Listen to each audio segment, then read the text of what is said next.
How's it going, everyone? This is Trixx from MoS Smash, and in this video we're going to be talking about the concept of knowing where your hitboxes are going to send your opponent. So a lot of times I'll see a player land a hit on someone and they simply don't know where their opponent is going to go, and therefore they drop their potential combo or potential string. And the way that Smash Ultimate works, more often than not, you're going to be stringing together untrue combos to get as much damage as possible rather than actually going for bread and butters and true combos. And so using this dare setup as an example, a lot of players who don't know at what percents you have to go for certain options may find themselves doing things like this.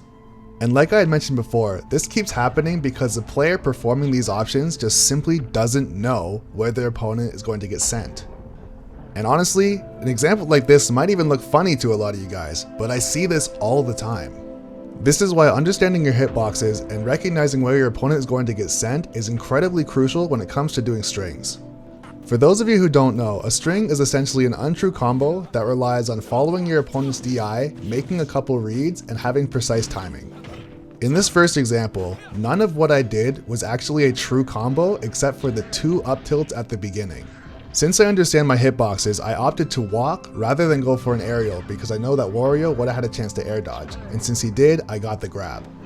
After I landed the grab, I went for an up air, and I noticed that I landed my up air on the left side of Wario's body, which I know is going to send him to the right, so I had no other option but to follow him with a back air. If I didn't understand my hitboxes, there's a very good chance that I would have just swung blindly and gone for a second up air or even gone for a fair in the wrong direction. In this example here, I went for a forward tilt, which I knew would set up for a tech situation.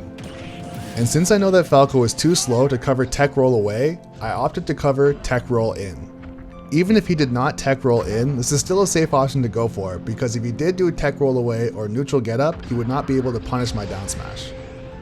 This is one of my favorite examples because it requires a lot of knowledge of your hitboxes. I hit Wario onto the platform with a strong hit dash attack, which I know he has to tech. Whether he missed the tech or not, I do a single dash forward to scare him to roll inward instead of rolling in the same direction that I dashed. After getting the tech roll in, I had to go for a single up tilt and then start my up air string. Since he was already on a platform, I knew that if I went for a second up tilt, he would have been able to jump out of the combo. And based on the height from the third short hop up air, I knew that I had to finish this combo with a full hop fair. I knew that if I went for a fourth short hop up air, it would have missed. Here's that string one more time at full speed.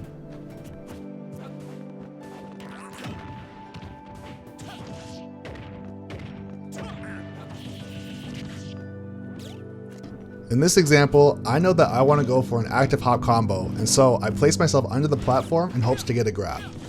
And once I do it, the rest is history. If you guys are interested in learning how to do this combo, I actually made an entire video on this combo. And because of that, I'm not going to go into great detail as to how this works, but rather I'll just link the video in the description. This string is more of an option coverage and is extremely low risk. I did a full hop laser, which happened to take away his jump, and had he actually panicked and used his up B right away, I would have spiked him and taken his stock. It didn't end in a kill, but it is worth mentioning. In this example here, I'm actually reacting to myself. If I don't get this fair drag down and I just get a standard fair, then I'm going to opt for an edge guard. However, since I did get the drag down, I immediately go for an up tilt and then start my string. This here is another option coverage setup. I want to focus on the laser to dare because this is incredibly not true, however I get it all the time. The reason being is that when I jump off stage, I still have my double jump, and so did the Donkey Kong player. However, if he used his jump, I would have gone with a double jump fair, but since he didn't, I get the spike. And lastly, I'll leave you with this long string. It starts off with an active hop combo that I finish off with a dare rather than a fair. From here, I opted for a second dare because he did not get put into a tech situation. After the up air, I went underneath the platform to cover myself if he came down with an aerial, which he did, so it was the safe thing to do. And lastly, I force his jump with the laser and then go for a spike. And the main reason why I was able to accomplish any of this is because I knew where my opponent was going to get sent based on my hitboxes. It allowed me to have efficient follow-ups as well as stay safe from overextending. A lot of players would argue that true combos are more important or better to go for, but honestly, I simply disagree based on the fact that the majority of the gameplay in Smash Ultimate relies on strings. So long story short, take the time to really experiment with your character. Understand what changes happen at what percent. You'd be amazed at what you'd start to capitalize on just by understanding your character's hitboxes. It's little things like this that separate good players from great players. And lastly, just before we go, I want to give a huge shout out to all my MoS Gold patrons. Good luck to all of my patrons in the upcoming giveaway happening October 26th. This giveaway is a way for me to give back to all of you who've helped support the channel. And once again, this is Trixx from Smash saying thanks for watching the video, and be sure to subscribe to the channel for more videos just like this.